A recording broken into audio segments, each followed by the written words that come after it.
Hi everyone, and welcome to this video where we will be talking about different inventory cost flow assumptions. Let's hop over to the computer and take a look. Okay, on your screen here is just some notes that I gave to you previously.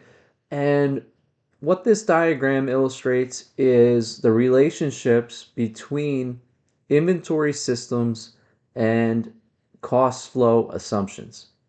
Okay, an inventory system is actually like the computer system or the paper system or whatever the mechanism is that you're using to keep track of inventory. That's what the system is referring to. In a periodic inventory system, we keep track of inventory as the name indicates. We're keeping track of inventory on a periodic basis. So the way that we figure out how much inventory we have or how much inventory we've sold, the way we figure those things out is by counting our inventory. We actually go into our warehouse or our store location and we physically count the items that are on the shelf in the warehouse or in the store. That's how we figure out how much inventory we have. And by comparing our count that we did maybe yesterday or a year ago, comparing our count today to that previous count that we did, that is how we figure out how much we sold. So counting the inventory today tells us how much inventory we have today. And then comparing the count from today to the last account or the last count that we did, that tells us how much we sold. That's how a periodic system works. A perpetual system is probably what you're familiar with. A perpetual system often relies on like a barcode system. So if you go up to a cash register and you pay for an item, the cashier is going to scan the barcode. Or if you're doing self-checkout, you'll scan the barcode with the barcode reader, and then the computer will automatically recognize what the product is, how much it costs, and then you finish your transaction. And behind the scenes, the computer is automatically updating how much inventory is left. It's automatically updating how much the product costs for the company to sell. So what's the cost of goods sold? So all that is automated. So think about perpetual systems as being real-time automated systems. Periodic systems are very much reliant on people to physically count the inventory. So those are systems. And then within each of those systems, you have to make what's called a cost flow assumption. And the reason we have to do this is because over time, when we buy product from a supplier or we make product as a manufacturing company, because of things like inflation, because of things like the price of raw materials increasing over time, prices generally go up over time. So if we are making a certain product, when we made that product last year, it was likely cheaper to make the product than it is to make the product today. That has implications on how we calculate profit. Because let's say a customer comes in and buys one of our products. It costs less money for us to make the product last year than it does to make the product this year. So when the customer buys a product, are they buying the unit that we made last year that cost us less money?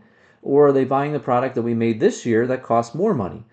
And if we don't know that, we can't calculate profit because profit is the difference between the price we charge to the customer and the price it cost us to make that product. And so if we don't know exactly how much it cost us to make the product, we're not able to calculate what our profit is. So to get around this, we have to make an assumption about how costs and how products go through our company, how they go from the manufacturing process or the purchasing process when we buy them from the supplier, when we buy that inventory from the supplier, how it goes from there to the sale to the end customer. And there's four general ways that we could do this. The first is called first in, first out. First in, first out assumes that what we sell today is the first item that we made or bought from the supplier. In other words, it's the oldest item that sells first. Okay? Last in, first out says that the most recent item, the last item that you added to your inventory, is the first item that you sell to the customer. So the newest item is what sells first. First in, first out says the oldest one sells first, generally has a lower cost. Last in, first out says the newest item sells first generally has a higher cost. Specific identification is a situation where you're not satisfied with making one of those two assumptions, and you are going to create some way of exactly tracking each unit of inventory that you have in stock to the specific item made. And you might put like a special tag on each unit that you have in the store so that you know that particular unit came from a manufacturing run that you did 6 months ago. So specific identification it requires more technology and more a system to track specific values to specific units. Average cost, the last assumption here would be you you say that the cost of what you sold to the customer today represents an average of all the costs it took you to manufacture the product, or the average of all the costs it took for you to buy the product from the supplier. So we're just going to average things out. All right. Regardless of which inventory system you use, periodic or perpetual, you have to make one of these inventory cost flow assumptions. So first in, first out, last in, first out, specific identification, average cost. These can all be used in both perpetual system and a periodic system. All right. Now let's go over and tackle this problem. In this problem, we have salt and mineral, SAM. They began 2024 with 200 units of its one product. So this company started the year 2024 and they had 200 units of their product in stock. These units were purchased near the end of 2023 for $25. During the month of January, 100 units were purchased on January 8th for $28 each, and another 200 units were purchased on January 19th for $30. So we started with 200 units, and then we did two purchases from our supplier in January where we added 100 units and then 200 units. Started with 200, we added 100, we added 200, so we are effectively up to 500 units total. And then we say sales of 125 units were made on January 10th. Now you'll notice I have some things blacked out here. What is that? Well, if you remember from class, what I said was this problem, if we wanted to go crazy with it, there are pieces in here where we would calculate not only cost of goods sold for one sale, but we would do it for two sales. And not only would we calculate cost of goods sold, we would also calculate ending inventory. So I told you, let's not worry about that. Let's just simplify things so that we can better understand how these cost flow assumptions work. Okay? So I have these blacked out here. You don't have to worry about them. Okay. Sales of 125 units were made on January 10th. There were 275 units on hand at the end of the month, and SAM uses a perpetual inventory system. So numbers are updated in real time. Calculate cost of goods sold for January using FIFO, LIFO, average cost, cost flow assumptions. Right? So when you do these problems, I generally find that the best thing to do up front is to just organize the information that you have. So if we think about what information this problem gives us, I'm going to just put this into a table.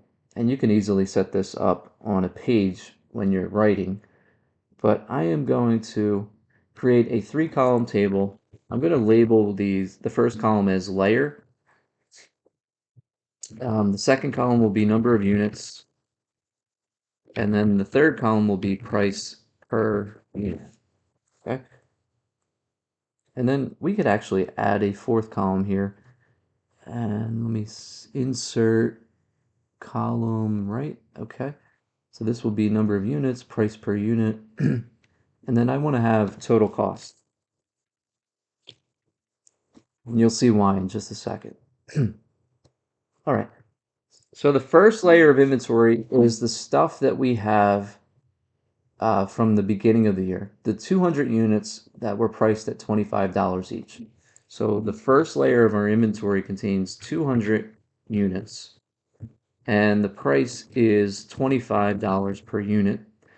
And if we do the math, 200 times 25 is $5,000. That's our total cost. And then we have a second layer of inventory from when we made our first purchase of 100 units for $28. So 100 units, $28 per unit. And if we multiply that out, we get $2,800. And we also bought 200 units on January 19th for $30.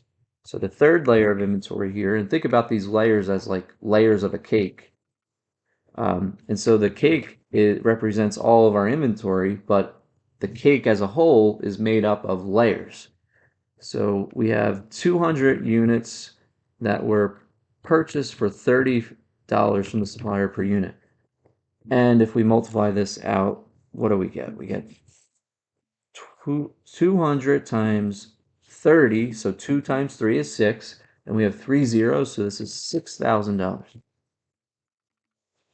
Okay, and then we could put in a total here. So in total, we have 500 units, and the total value of those units is what? 5,000 plus 6,000 is 11,000 plus 2,800 is $13,800 worth of inventory across 500 units. Okay, that is, now we have all of our information organized, and the rest of the problem becomes very easy. And you'll see why in just a second. All right, let's expand this so we can get everything nicely formatted. And I'm going to put this down here. Okay, so the first thing we have to calculate is cost of goods sold using FIFO. Okay, let's tackle that. So let's do number one, FIFO, cost of goods sold. Now, we are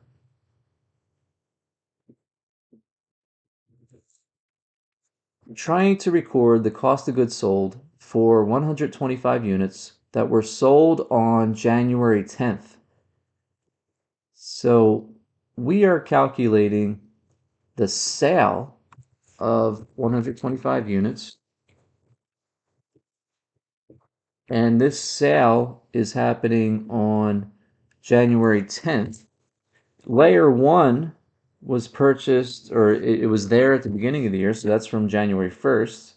Layer 2 came from our January 8th purchase, and the layer 3 came from our January 19th purchase. So this is happening.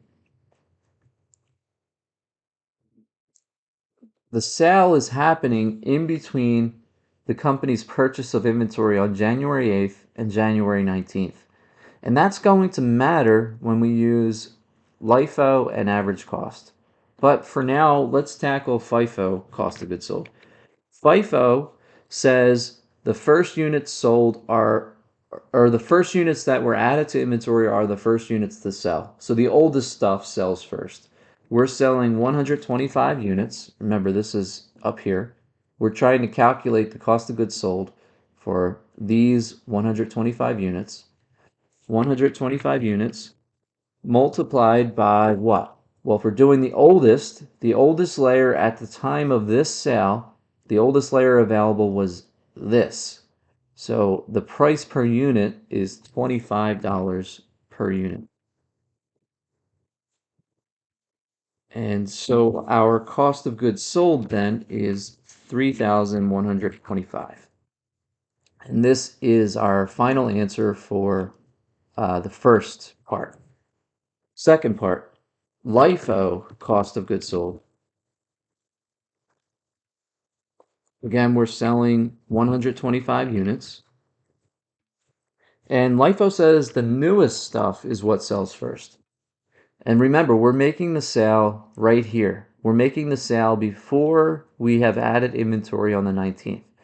So the most recent, the newest inventory at the time of this sale was the January 8th inventory. But here's the catch. When we go back and we pull those units for the customer wants 125 units. We only have 100 units available in this layer of inventory. So what do? What we do is we take all 100 from this layer, and the remaining 25 will come from the layer prior to that. So this calculation then, instead of being 125 units, it's going to be 100 units at $28 per unit. And to that, we have to add 25 units at $25 per unit. And let's just make sure we get all the math right here. And I'm going to put these in parentheses because we want to follow PEMDAS. Please excuse my dear Aunt Sally. So you want to make sure you tackle the multiplication before you tackle the addition. And so what this ends up coming out to is you're going to have $2,800 for this first term plus $625 for the second term of this equation. So our final answer here, our LIFO cost of goods sold, will be $3,425. So this is our final answer. Last one, average cost. So average cost, and remember we have to do this, the average cost as of the time of the January 10th sale. So to calculate average cost at that time, we need to figure out what the average cost of these two layers are. Now your temptation might be, well, this is $25 per unit, this is $28 per unit, let's just average these two. That would work, but only if you have an equal number of units in both layers. If you do not, you have to calculate a weighted average. And to do that, you have to say, and let's, the weighted average cost is going to be equal to, we're going to say 200 units multiplied by $25 per unit plus 100 units. Oh, I put a dollar sign in there. I don't need a dollar sign. 100 units at $28 per unit.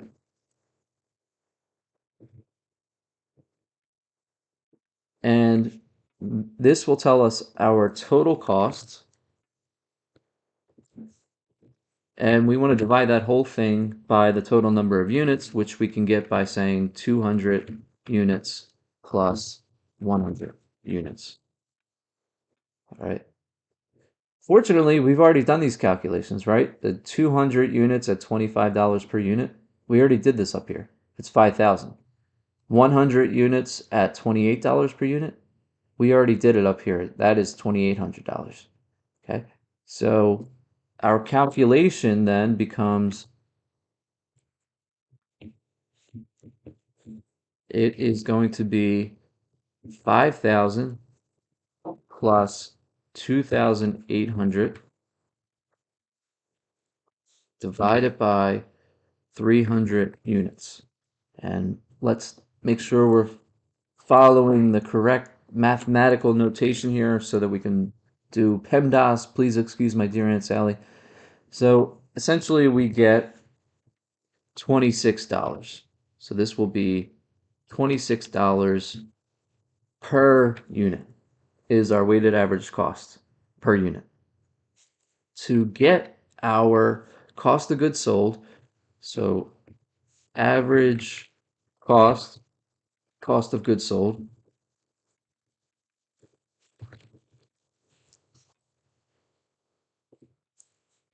is going to be equal to 125 units multiplied by what? So I'm going to leave that to you.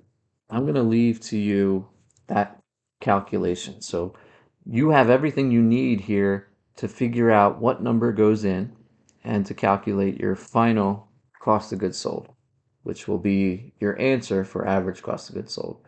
So what I'd like you to do is, once you've figured out what number goes in here and you get your cost of goods sold, you can comment below this video with your answers, and I will respond about and tell you whether or not you are correct.